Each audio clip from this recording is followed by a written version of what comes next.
Curling now enters the Sports Weekend spotlight.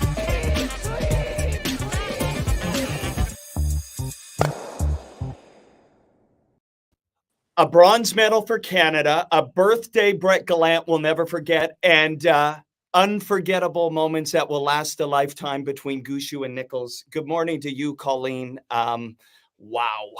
Good morning, Devin. Yeah, what a game. I mean, for up and down and turnarounds, it felt like anything could happen, right down to the fact that they were sweeping and cleaning the ice in the eighth end after several picks from Team Gushue's team. And oh,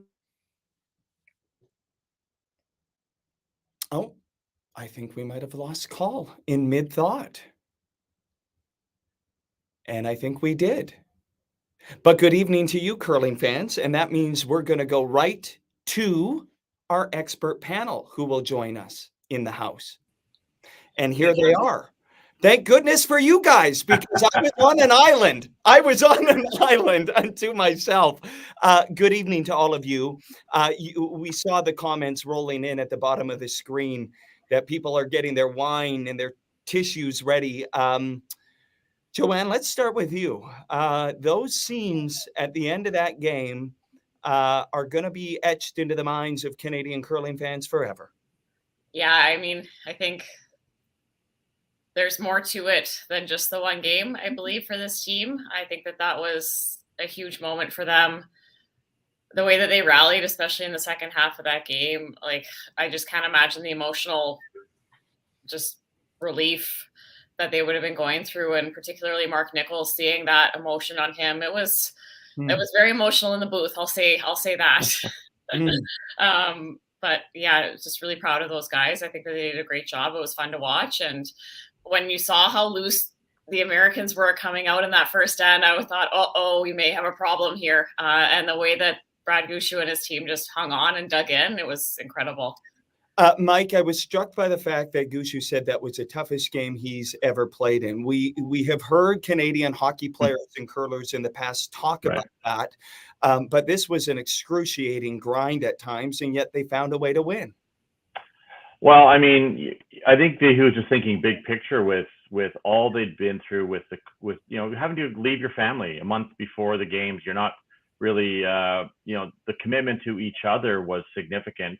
And to come away without a medal, I think would have been crushing for them. I mean, the expectations going were obviously very high. We talked about it a lot, where we had team 1A, 1B, 1C with the Dean, Mowat, and Gushue, and what we saw. A couple things. Well, just because they weren't their normal selves going into the playoffs, they didn't have the hammer against the Dean. That made the difference. And then to be able to find a way to come together against the U.S. when, I know when they got two in the first end, they weren't thinking, okay, it's going to be tied at the break and we're going to be grinding this out, because that wasn't the feeling you got early. So they really had to do something special in that second half, and they pulled it out. And you saw that you said there was a couple things. The emotion between Brad and Mark, obviously. Peter Gallant comes down, gives Brad a big hug too. That was another moment in the booth, and I told. Lots of crying in the booth. That's allowed at the Olympics. I think that's a big thing. But it was just, I think everyone's really proud of them, and I think that's the recurring message. And I think the conversation we've had over the last few days is that it's not the athletes and the program and everything else that needs to change. Maybe the expectations of Canadians going into the games. It's not 1998. It's not 2006. Even when Brad won his gold medal, it's a very, very difficult tournament to win. And we're seeing that if you're off by this much, it's enough. And to grind out a win, I mean, everyone's just incredibly proud of that team. Bruce, to me, it felt like something was ending, the way those men poured out emotion. Some thoughts from you? Yeah, that's, a picture sometimes says 1,000 words, as you know, and that's yet to come, but it would not be surprising. The words that stay with me are when Gushue and Nichols hugged, and Nichols said, "You're the greatest ever." There it is. And that really got me thinking, is he? And I would say that, every sport now is putting out its Mount Rushmore. In hockey, it's Gretzky, Howe, Lemieux, and Orr. And in women's tennis, it's Serena, Everett, Navratilova, and I don't know, maybe Margaret Court or Steffi Graf. Curling's Mount Rushmore. If you have four faces that define this sport, men's curling on the side of a mountain, I think Kevin Martin's there, no question. And I think with this bronze, I think that Brad, I mean, the argument, it's always an argument in sport, Sure. but he's there. I think there's a piece of the rock on Mount Rushmore, no question. Beautiful. I want to shift gears really quickly because I think we should get some thoughts on that and call it back. Hey, there she is. Wi-Fi in Beijing. Yes, I thought you were just being very dramatic with your pause, and then I sort of came to like, oh my God, she's gone. But some thoughts on this emotional, turbulent, wild semifinal that was the women's curling action, because we have two teams that not only were the last chance qualifiers for the Olympics, but had 5-4 records and the third worst and second worst last stone draws, and now they'll play for gold, Joe. What a semifinal. The one we did was the Sweden versus Great Britain, and oh my God, like it was wild. Zero defense, all offense. Like the way Great Britain just threw the kitchen sink at Anna Hasselborg, it was insane. Like anytime we're like, maybe they peel the guard, maybe they play the double. They're like, we could just freeze it right here. And 3 inches light is terrible, and 3 inches heavy is also awful. And they just lobbed, like it was amazing to watch. And like we didn't know who was gonna win, and all of a sudden you're in an extra end tied at 11. Like that was insane, so entertaining. And I think that we're in for a really good gold medal match because Japan's the same. Like we saw them play Team Canada. They were up 2 and they put up like double guns. 2 center line guards up 2 without the hammer. I mean, it's going to be great. I'm really excited. Cool. Do you mean amazing in a good way or amazing in the what are they doing kind of way? Because I'd gone down in the 10th end when it looked like they were going to win the game easily after scoring, what was it, a 4 in 9? In 9, yeah. Yeah. I have to try, like, it seems like a dream. It was so surreal. And then along comes the 10, I'm downstairs, and the international media are like going, what is she doing? Why did she do that? What just happened? Why is it this? The guard! Yeah, no kidding. I say amazing because I think it's great TV. If it's me playing out there, I don't know that that's the strategy I go with if I really want to win the game. But hey, from the booth, it was exciting. You heard Mike Harris get super animated in those last ends, which was always, that never happened. Something was happening if Mike is yelling into his microphone. So I think that's fun tonight. I was funny you say that about Eve. I texted her brother Glenn, who I used to coach, and I said, "What was going on there?" And he just texted me back. He said, "I think the lady by the hot dog stand was yelling, 'Peel the guard.'" You know, he's like, everyone back home was like, "What are you doing? Hit that center guard on her first," and played a freeze. Ended up giving up 3, and it's like, oh man, what is going on next? So good thing they took. Like their reaction when that happened, they weren't even like, oh well, running brooms or anything. They're like, well, it's no more than 3, so we just play the extra. Like it was just. And then of course we got Duff made the 2 perfect kick shots, and all of a sudden it was over, right? I mean, that was what a crazy game. And then Japan, like how can anyone not be happy for Japan? Right. I mean, everybody, they are so lovable. Period. They're just fantastic athletes. And then, and I think Joe can speak to this as well, but we have friends on all 4 of the teams. We see these teams all the time. So you're crushed for Tirinzoni and you're crushed for Hasselborg. And then, Wayne and I've been friends since we were 12 years old. He's a buddy of mine, and I feel sad for him. But then you've got the elation on the other side with Eve and Japan. It's just, we have 3 great games coming up, and they're all going to be barn burners, and it's going to be tough to match that energy of that semifinal, I got to tell you. Outstanding. Guys, Brad's in the house, and he's been so gracious to join us on the show. Any last thoughts before you get into the final stretch? We're proud of you, Brad. That's it. Yeah, go to Brad. Love you, Brad. You're the man. See you guys. And Bruce, as we say goodbye to you, I just want to say outstanding stuff. I know you made a point of giving every family a shout out during the broadcast. That was massively intentional, and props to you because that was so classy. Well, they're missing these people back home, and it's reciprocated. So yeah, I think it was the appropriate thing to do. And thanks for noticing. I appreciate it, Devin. Well, I'm going to be alone because Colleen's gone again. So this is how it's going to be. But I know I have great company in Brad Gushue. Thank you to all of you. You have been outstanding, and I look forward to the finish. Thanks, guys. See you guys. And before we bring on Brad Gushue, listen, I know so many of you are talking about those scenes that played out at the end of the game. Emotional, no doubt. Hasn't it been a remarkable thing to watch Brad Gushue and Mark Nichols over all of these years, basically growing up in front of our eyes, in front of the bright lights, in front of the cameras, and on the pebbled ice? Let's look back at some of those great moments over all of those years. Hi, everybody. It's St. John's Curling Club and at the Stephenville Curling Club. See you when we get home.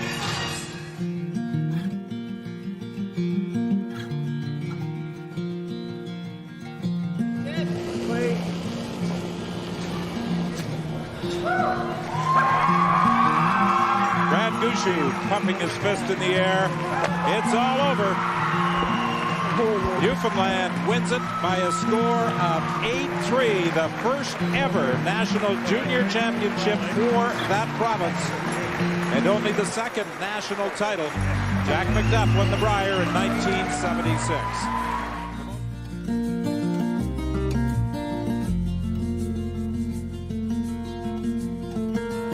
All right, Don, the Metro Center is primed for this one. Canadian Curling will name the men who wear the maple leaf in Torino today.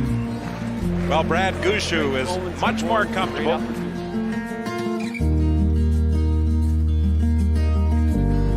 With this stone, Brad Gushue could take the final step on the road to Torino.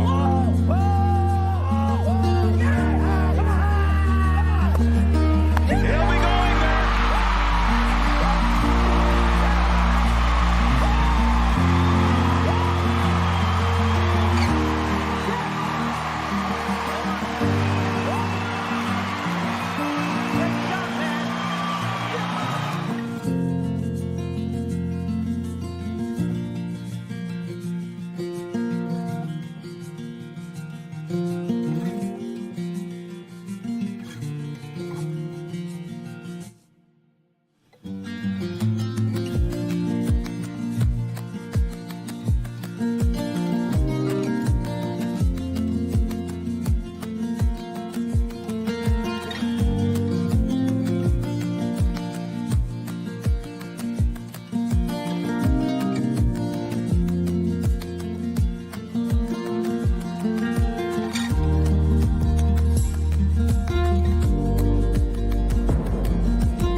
Brad, great moments are born from great opportunities. What a lifetime of great moments. Good morning to you. How do you even begin to describe watching all of that over all of the years and the moments you've shared with these guys and with Canadians?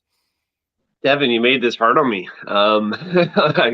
Getting emotional again just watching that, and Yeah, we've had some great moments as teammates, great moments as individuals, and yeah, it's been a good ride, to be honest. Still emotional watching that. So No kidding. And I know Canadians are emotional, no doubt. That game yesterday, Brad, I've jokingly said that I've spent more time with your team than my family over the last 5 years. And to hear you say that was the toughest game perhaps you've ever played in your career was striking to me. What did you mean by that? yeah, it was. And it was pretty clear cut, to be honest. There's nothing like playing that game because we basically had 4 or 5 hours sleep after a tough loss, and after a loss like that in the semifinals, where your dreams of winning a gold medal are gone. Most teams get weeks before they have to get back out on the ice, and we had a couple hours, and we wanted to win the bronze medal so much that we gave everything we had. Is just when you go to the tank, you don't have everything that you need and everything that you want to feel like you could be your best, because you're so drained from the night before. You're feeling emotions that you don't usually feel in a big game. Like there's still that level of disappointment, I guess, in not getting to the gold medal game, and you just try and dig deep, and it's just not there. And I know John can probably attest to it, and anybody that's played in this game. I got a bunch of messages from curlers that have experienced it, and it's a challenge. It really is. It's hard, but we wanted it so bad, and I think that showed in our emotion after the game. I know even as a teenager, you focused on the mental aspect of your game. Sports psychology and the mental edge to all of this has always been important to you, Brad. I wonder how much of a factor that was and how much you had to lean on that to just stay in it. Yeah, it was definitely a factor. We talked to Aaron, our sports psychologist, before the game, and just really talked about some of our concerns. And one was just energy level. Like we hadn't had much sleep, and we were still, still pretty emotional from the night before, and just really tried to accept that. And we knew John was going to be in the same boat, but trying to give as much as we could, and kind of leave it all out there where if things didn't go well, we could walk off the ice and still be proud of the effort that we put in. And I got to give a lot of credit to Mark Kennedy. He said some stuff in our team room, before or right after the semifinal loss that I think kind of resonated with me about, how much this game means. And when you look back on it after an experience where, you don't win that game, it changes everything. And for Brett and Jeff, first time being at the Olympics, I wanted them to leave with that good taste in their mouth of this experience. Mark and I had been through it 16 years ago, and we know how special it is to be at the Olympics. And even if we walked away without a medal this time, we'd still appreciate it. But I don't know if Brett and Jeff would have that same sort of feeling towards it had we not won that game yesterday. So it meant a ton to us, and we're super excited. We're super proud of the way we kind of fought through this week, because we weren't at our best. I think all of curling fans that watched knows this was not our best week. But to still walk away with the bronze medal is something, I think we're going to be we're proud of right now. And I think in a couple of years, we're going to be even more proud of it. Tell me about that, Brad, about, you've been in so many big curling events. Hi, Colleen. Good to see you again. When you're not playing to your potential, how do you describe that feeling on the ice, and what are you doing as a team to try and work through that on the biggest stage with all of Canada really watching?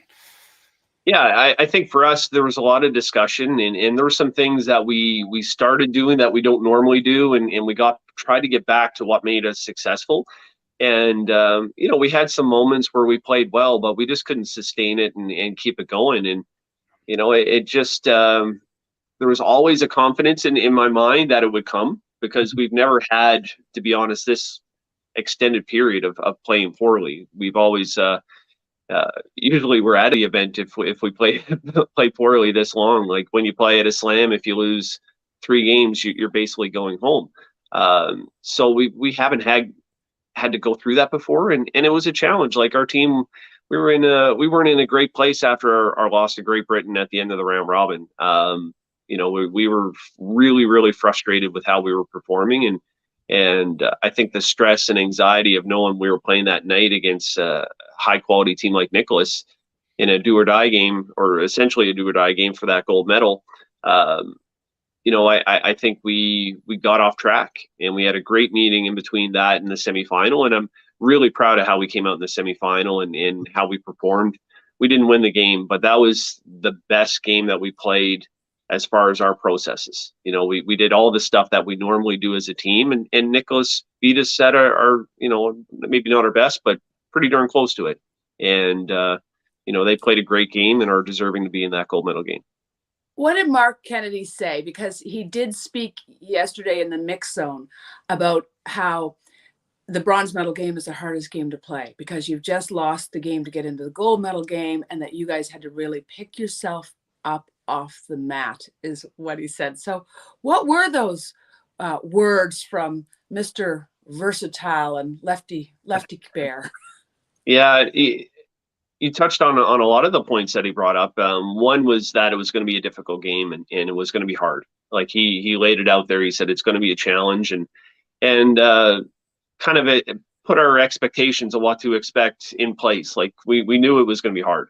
And then he just talked about how much it means. And he said, you might have a moment where if you feel it doesn't mean as much because you just lost that chance to win the gold medal. But he said in 4 years' time, you're going to wish you won that game. And, he was emotional. We get emotional. I'm getting emotional. It was a nice moment. And for me, it helped me get over that gold medal game just a little bit more. I'm still not over it, but helped me move a little bit past it and get ready for that bronze medal game. Just on the point of getting emotional, Brad, in that interview with Bruce in 2006 on national television, you said, sorry for being a sook in that moment. Yeah. And yet 16 years later, to me, it felt like you really just leaned into it, Brad. And what can you say about that, about just leaning into how emotional the journey has been? Because there really was a lot of emotion there. The thing that really hit me in the heart was when you saw the family on the screen after the loss. And I can't imagine what you were going through and the family was going through in that moment, but you really leaned into it and you showed us the way that you can be a champion, you can be a warrior on the ice, and you can be vulnerable at the same time. Yeah, I guess the Olympics brings it out, to be honest. Still having a hard time with it this morning.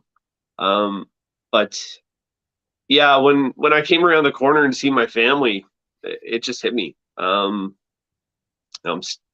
still a sook, I guess, Devin, to be honest. But I came around and I know how much that they sacrifice and how much they've wanted me to be successful and done everything that they could to allow me that opportunity. And, when we lost, and I was fairly composed, and I came around the corner and I seen them, and it smacked me in the face. And yeah, it was a tough moment. And the moment between you and Mark, that played out, what was that a culmination of? And, I'd be remiss if I didn't pick up on hearing you say that this bronze medal capped off a run. So without being too pointed with my question, Brad, what were we seeing play out there between you and Mark and the entire team? Yeah, I for two of us, we have a great understanding and a great appreciation for what the Olympics means. And I think more so than a lot of athletes, because it took us 16 years to get back. Mm-hmm. A lot of Olympians, if they miss one, they get back 8 or 4 years later. We had a 16-year stretch of doing everything we could to get back to this moment, and really appreciated how privileged, I guess, we are to have this opportunity again at our older age. So, we really just wanted to go out and enjoy this experience and kind of leave it all out there. And we did that. Some of the emotion in that moment was the fact that neither one of us played our best this week. And we felt disappointed for each other that, we didn't play better. I didn't play better for Mark. Mark didn't play better for me. That was kind of the gist of the words that we had. And and then we turned around and we said to each other, it's okay. Like we've been through a lot, and it was a nice moment, but he was really emotional right after that game, and I just wanted to be there to support him, and he made me emotional, and then I made him more emotional, and there's in the last 48 hours between all of our team members, there's been a ton of tears, to be honest. It's been crazy how much it's hit us, to be quite honest. Yeah. Well, it probably speaks to the moment, the place, and even the time in your life. Tell me about that family scenario that I wasn't able to see because I wasn't, but how cool was that you were able to connect with family so soon? Yeah, they're not here, and I'm sure you missed that. It's a nice moment. Like I wanted my family to be as much of a part of this experience as possible, and I've been sending them pictures and video as much as I can. They know what the village looks like. They've seen all the venues that we've been to in some of the other competitions. Via some pictures and stuff that I've sent. So I wanted them to be as much a part of it, and for them to be there right when we came off the ice. It was really difficult in the semifinal game. But it was awesome after the bronze medal game to see our family and see how happy and how excited they were that we won, and how excited they were for us. That was a great moment. Both were great moments, don't get me wrong, but the first one just it hit me real hard, and even thinking about it right now still makes me emotional. So I'm excited to get home and see them. It's going to be about 6 weeks that since we've seen them, and knowing that we're going to be leaving shortly again once we get home, they deserve some attention. So once the season's done, they're going to get that, and I'm excited to see them for sure. Well, we often talk about how it takes a village to make a curling team, but in a way, the family is part of the curling team, aren't they? Oh, absolutely. Like we're gone for so long that I just think of all the stuff my wife has to do while I'm gone. That the burden that's on her. To take on stuff that even my work stuff, she's had to take on while I'm gone, and I'm very appreciative of that, and I love her so much, and wouldn't be here without her. And Mark would say the same thing about Colette, and Jeff about Laura, and well, Jocelyn's here with Brett, so we were all very jealous of Brett when he was able to run over and hug Jocelyn, and then 30 seconds later. He's able to give his dad a hug, and we're like, we want our family here too. So we're very excited to get home and see them and be able to embrace them and celebrate this bronze medal with them as well. Brad, what do you do? I mean, you mentioned it. I mean, you're going to touch down, and then you're going to be off to another curling event, off to the Brier. How do you pivot that quickly and get up emotionally yet again for a championship? Yeah, I'm going to be honest. It's going to be a real difficult experience for us. We were asked to commit to the Brier well over a week ago. Pretty well in the early processes of this experience, and we thought we were tough and we could easily do that. We're going to get through this. But after going through this and how grueling it's been, mentally, physically, emotionally. It's a daunting task looking forward, to be quite honest, for us to do this, but we're gonna go and compete and lay it all out there and see what comes. I think the expectations are probably going to be lower than what they normally would be, to be quite honest, and I think we'd be doing ourselves a disservice going in there expecting us to be at 100%, because I don't think that's reality. So go in there and enjoy it. This is kind of maybe a little victory lap for us to go to and play in the Brier, and hopefully there's some fans here in Lethbridge, because that makes a difference. It was pretty quiet in the venue this week, which was a challenge at times, and Colleen could probably attest to it. Where we came off the trials, where we had some of those traditional curling roars that are so exciting for us as athletes. Yeah. And how quiet it was, Devin. You couldn't hear Brad and Mark talking to each other without being on the headset and listening to their microphones, as I was eavesdropping on your every thought, Brad. But John Schuster, he did not. You could hear absolutely every bit of his dialogue on the ice. It was so quiet. You don't need commentary with John Schuster. John's great. I really enjoy playing with John. Have a ton of respect for him, but he says what he thinks, and you gotta love it. And he says a lot, and It's he great. gave all the commentary in our game. I knew exactly what he was thinking, exactly what he was going to do because he said it. So he's a great guy, and he a big shout out to him too. I requested the ice to be clean last night in the seventh end, and he agreed right away, which was awesome. He didn't have to do that, but I think he understood that neither one of us wanted the game to end on a pick, and big shout out to him for that. Yeah. And honestly, what Schuster's done south of the border in the States with his Olympic gold from 4 years ago has been absolutely inspiring for the entire curling community. And I might add, Japan is hoping, even though that team are superstars in Japan and followed by all the photographers, as you know, Brad, they're hoping a gold medal changes the face of the game down there in an even more powerful way. What would that mean for curling? Do you suppose when we get the success in gold medals, we often say how it does help the sport in the long run, but what do you think when it's at your expense sometimes? Yeah, listen, we need to grow the game more internationally. There's no doubt about that. And if you could hit a market like Japan or listen, even Great Britain, they have an opportunity to win 2 golds. Right. So what impact could that have over in Scotland or England or there's lots of opportunities, but there has to be some level of infrastructure in place where they can take the success that comes from this and then translate it into more people joining curling clubs or more people wanting to hold spiels or whatever it is. And I'm not sure that either one of those places have that in place. And there has been some big growth down in the US, but probably not what you would have expected after John won.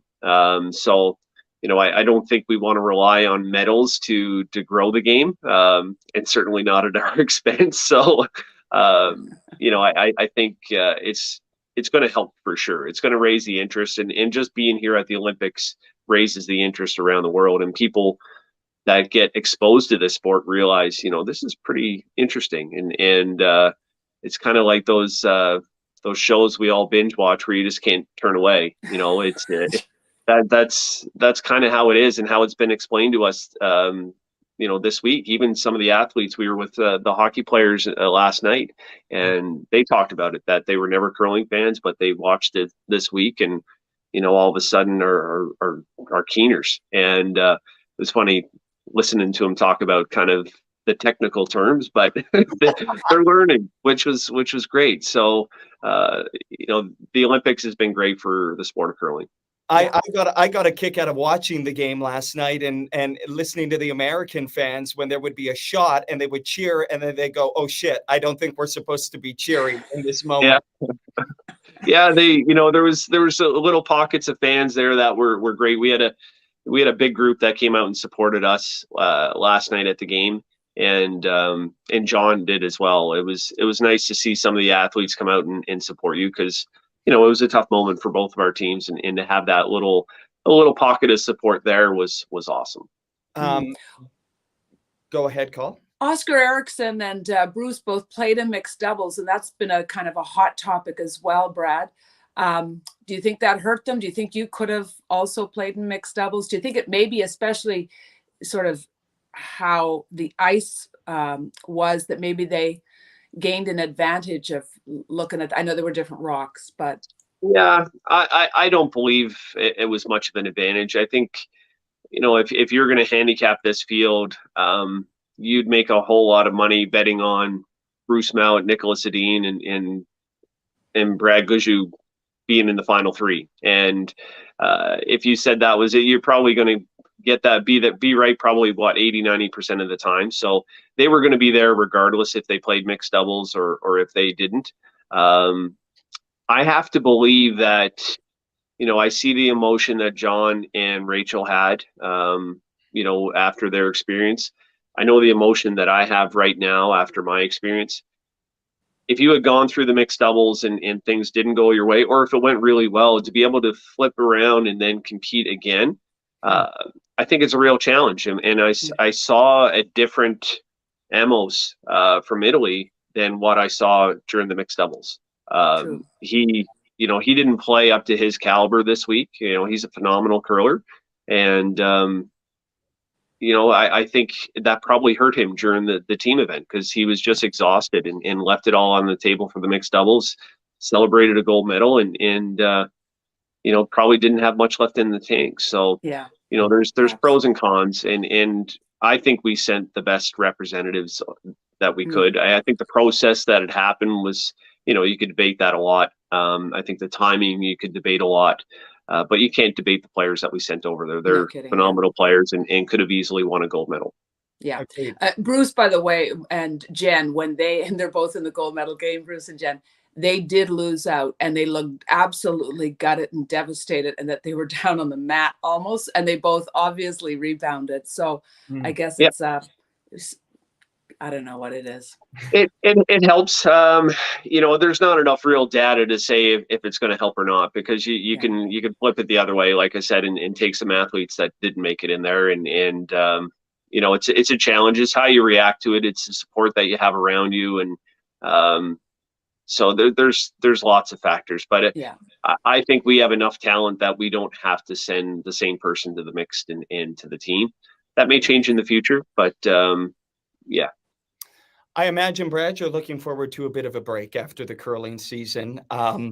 You did say victory lap. What's next for Team Gushue after this season? Yeah, we're going to finish the season.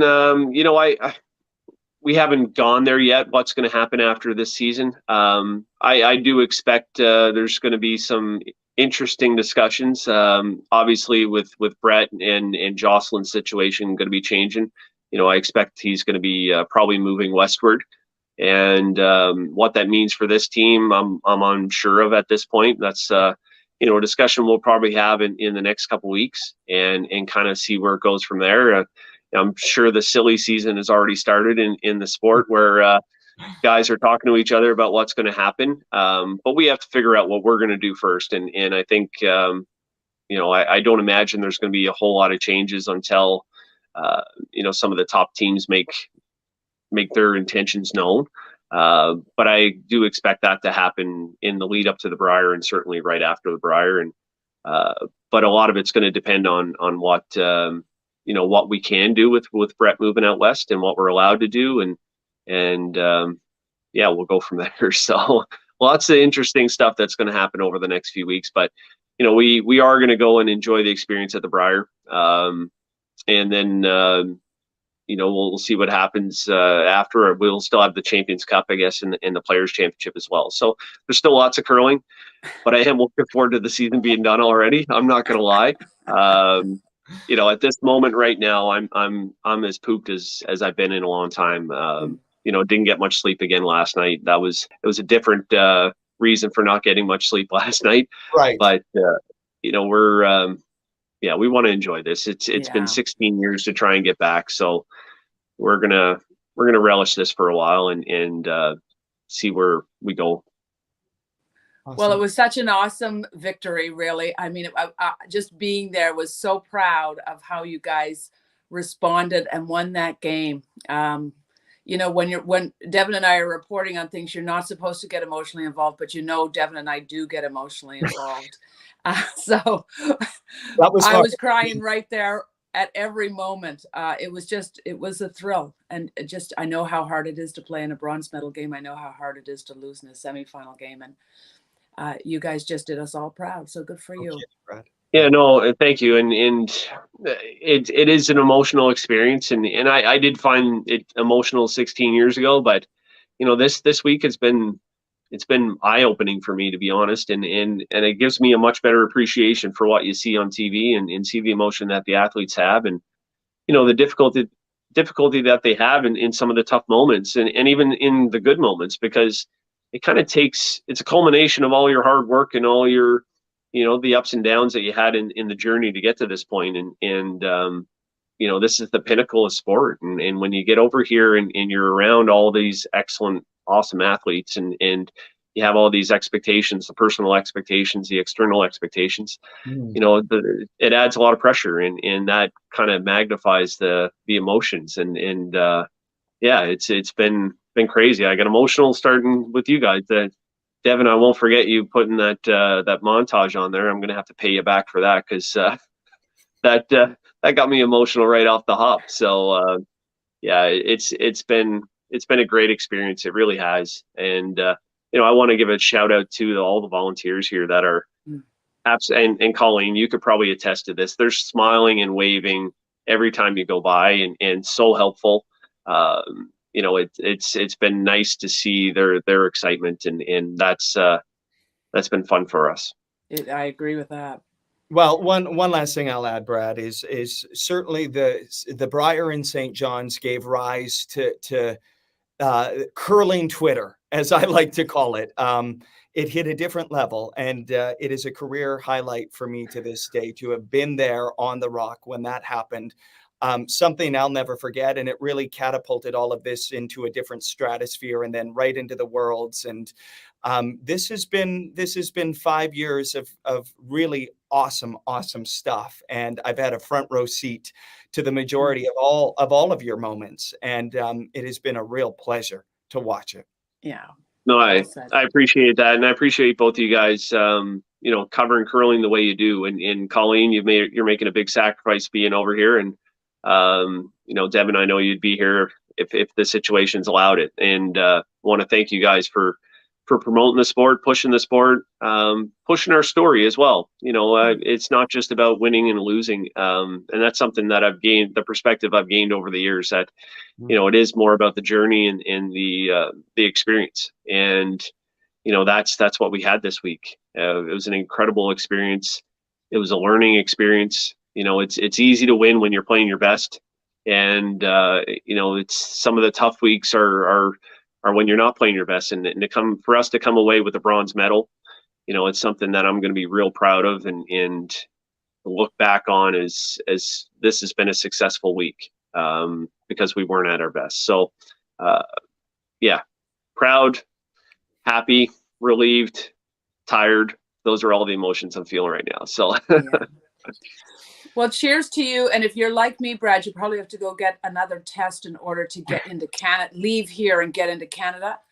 I've got 20 minutes to make mine happen. Yeah, we got to get it done before 11 a.m. So, right. I'm looking forward to going a day without a COVID test, and looking forward to actually not wearing a mask all the time. And because really, once, as Colleen could attest, once you leave your bedroom, you got to have a mask on. So we were all saying it's going to be nice to at least get in our own households at home and not have to wear a mask, and get in our car and not have to wear a mask. But we felt safe over here, and it's been a great experience. It's been wonderful. Yeah. That was a minor detail, the mask work, but all right. Yeah. Well, congrats, and thank you so much for getting out of bed on no sleep. I hope you had a bit of a party last night, and I'm sure there'll be another party when you get back to St. John's. Yeah, and there's probably going to be another one tonight too. So we're going to be really tired when we get home, but again, we want to embrace it and enjoy it. And there's a huge Canadian contingent over here that are excited for us and want to celebrate with us as well. So we're looking forward to it. I can't wait to get on that podium later on this evening. Yeah, and medal ceremony, by the way, if you haven't heard, is at the venue now. So yeah. Great. I just thought I'd give you that update if you didn't know. Okay. Yeah, no, we found out last night, so it doesn't matter where it is. We're excited to get on there and looking forward to getting that medal and showing it to our families. Yeah. Well, I think I get to interview you again, so we'll talk later. Perfect. Brad, you've done your country so proud, and thank goodness you traded in the hockey stick for the curling rock all those years. Yeah, I think Dad thinks it's even better decision now. So a big shout out to my mom and dad as well. I know they're probably watching this, and I haven't been able to communicate with them that much here. We've kept everything really tight to pretty well our significant others, and stayed away from social media and text and all that stuff. So I'm looking forward to seeing them and chatting with them as well. So love you guys and miss you. Yeah, the best. Nice. Absolutely. Thank you, Brad. Awesome. Thanks, Devin. And you can see, even with the trouble I had communicating on this platform that we use today, communication to back home is a little bit tricky by times. Oh, I didn't know whether you were coming or going, Call. It was just disappeared, just keeping you on your toes today, Devin. I don't need any more curveballs at this point. Yeah, trust me, there were a few curveballs on this end, but nothing that I did. It was just whatever's happening here today. What a champion Brad Gushue is. Oh, lovely. You know, you can tell they didn't get a lot of rest. But look at the boys, Jeff Walker, Brett Gallant, Mark Nichols, Brad Gushue. Of course, the two on the right, two-time Olympic medalists. And for Walker and for Gallant, Olympic medalists for the first time. And an image there, of course, that will go down in curling history in this country. Congratulations to these four, no doubt. Curling brothers, Nichols and Gushue, the entire team is. But when you think of the longevity of how this started in juniors and through all of their briars, I know that Mark moved out to Manitoba for a while and played with Stoughton, who's here as the team leader, by the way. Right. But just fantastic. Just a fantastic, hard-earned medal. It was great to see. And we should really give props to producer Soph, who put together that montage, and what a wonderful cut that was between Nichols and Gushue hugging after their junior win, and all of these years later, that hug after their second Olympic medal. Oh my gosh, that is brilliant stuff. Yeah, I think I popped out for that, but I'm going to watch it later. You don't want to miss that.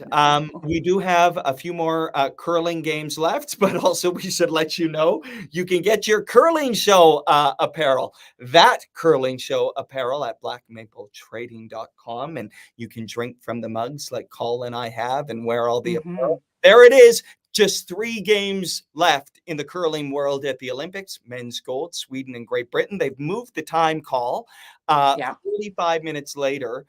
To 1:50 a.m. to expose the audience, of course, all over Europe, a better time for them to watch the game than the women's bronze medal. And then that women's gold medal tomorrow at 8 p.m. Eastern time, Japan versus Great Britain. What a final that'll be. Interviewing Japan after, and they're just giddy. They laughed. They're joyful. I don't know if the interview made any sense, because whatever you say, they're just joyously laughing. But they do know this: a gold medal would prompt their sport to have other little girls of 7 and 8 want to take up the sport. So for them, they're curling more for their country and the development of the sport than for themselves right now. And a shout out to JD Lind, who's the coach of Japan from Canada. He's worked with this team for years now. He is blown away by this moment and how well they played against Switzerland. They were making absolutely everything. So he's hoping. And meanwhile, Eve Muirhead, it's been 20 years since Rona Martin won her Stone of Destiny gold medal in Salt Lake City against all odds. They were down and out. The storyline is so similar, Devin, that 20 years ago, Rona looked like she didn't have a hope of winning that gold. And they were on the mat and had to get themselves back up and win that game. So there's a little bit of history, and Eve talked about she's very aware of that win and very aware of what Rona did for the sport of curling in Scotland. So she's hoping the women's program there needs some help as well. So that'll help. You got to go get a PCR test. Oh my God. Yes, I do. I really do. I'm leaving. Bye. I'll see you. Is it 9? Well, did I miss it? Oh no, I'm never going to get out of the country. I've been accustomed to you leaving during the show. 3rd time's a charm. That's a wrap, curling fans. Listen, perhaps Brad Gushue said it best. Great moments are born out of great opportunities. What a journey this Olympic curling tournament has been in winning and losing, victory and defeat. Haven't we learned a lot? Call, I think you're still there. Have a great day. She's gone. All right, curling fans, the finish straight ahead. Thank you, producer Soph. We're fading to black. Have a great evening.